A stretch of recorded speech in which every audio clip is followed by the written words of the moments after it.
Hey guys, I just wanted to give you a brief overview of what you're doing this week.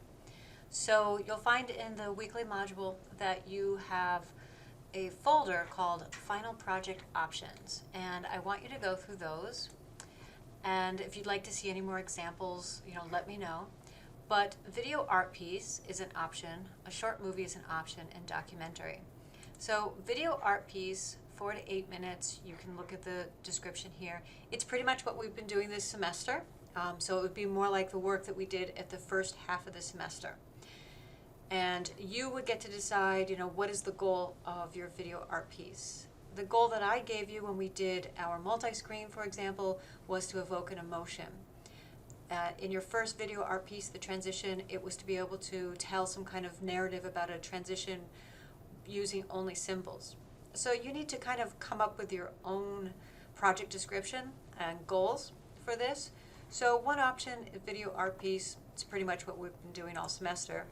The second option is if you like more narrative, using the camera for different camera angles to be able to express part of the narrative like we were doing in the second half of the semester, you might want to do the short movie option.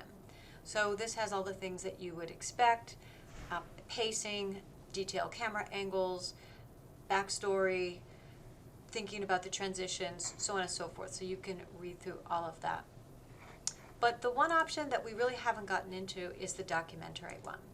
So I think this would make a great final project, but you need to have something that interesting to do for your documentary and something that you also have access to.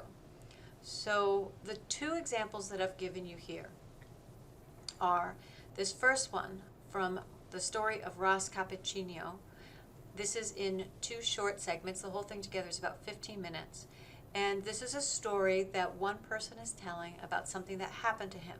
So it's a documentary because it's something that's real. But I want you to watch this if you're interested in doing a documentary, and even if you're not, I think it's really good. And notice how little of the talking head that we have. It is mostly what I'm calling visual evidence. It's things, visuals, that show us what he's talking about. So if you want to do the documentary, that's what I'm looking for. If you're interested in the documentary, there's also a documentary reading here. It's pretty short, but it's talking about visual evidence. So that's what that's all about. I actually have it written down in my project descriptions that if you're doing a documentary, you shouldn't have more than 40% of the documentary being the talking head. So in other words, the people or person that you're interviewing. So you could start out with interviewing a person about a crazy experience they had, or maybe you want to interview your grandparents, how did they meet, or maybe if you have someone in your family that came from another country, how did they get here, their story. But then you're going to take that story and you're going to shoot different kinds of footage, like reenactment footage, or footage of them doing the thing that they're talking about. And you're going to have all different kinds of visual evidence. So what you'll see in these 2 clips that make the one film here is different kinds of visual evidence coming across as media, as photos, as the interviews, as reenactments, as documents. So it's a media-rich experience. It should not be just simply a talking head. The other artist I'd like you to look at, Alan Berliner. I have just these really 2 short video clips here, and they come from Full Length Mirrors. And he's another documentary artist who's a great example of not a lot of talking head, even though that's what's showing up here for a second.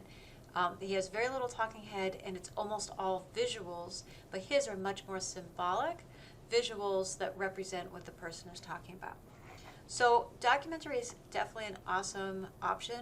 I think like a really good progression if you want to go in a different direction from what we've been working on this semester. But it is something different. So if you're more comfortable sticking with the things that we've already done, maybe choose a short movie or a video art piece. So after you've looked through all of those, you are going to be working this week on putting together a final project proposal. And you could do this in PowerPoint or some other kind of similar software. So what I'm looking for, there should be several pages or slides, a written summary of your piece. So let's say you're going to do a short narrative, then tell me a little bit of what the story is. Or you're going to do a video art piece. say, what are your goals? What is it, what techniques are you going to use? What are you going to be exploring? Like, maybe you're going to explore more of the video effects or some specific ones. But you need to have kind of a clear idea in your head about what the goals will be, almost like you're writing the project description. I want to see that in this proposal. I want visuals from the project, so that's what you should be working on this week. So you can have still photos in there. So if you're going to do a documentary, maybe you want to do a documentary about an experience that you had even. You're going to interview yourself. So there should be some photos of you, or if it's going to be your grandparents, photos of your grandparents. Show us the location. So a lot of visuals and a little bit of footage. I'm asking for about 30 seconds from the project, a little rough cut visual. 2 artists from the semester. They don't have to be artists who influenced you for the final project, just 2 artists who maybe stood out to you, made you scratch your head or think a little bit more, and you thought, like, I didn't even know this was a kind of a thing. So 2 artists who stood out to you and why they stood out to you.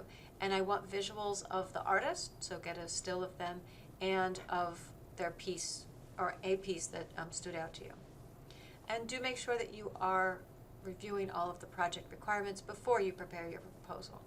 When you're done with that, that is going to go on a discussion board, so that is due at the end of the module. And your Eggleston piece, which you should already have finished, you are also going to put on the discussion board to be critiquing this week.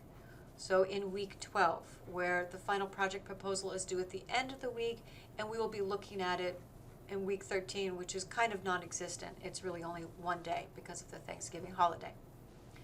Okay, so that's what we're doing this week. If you have any questions, don't hesitate to just send me an email.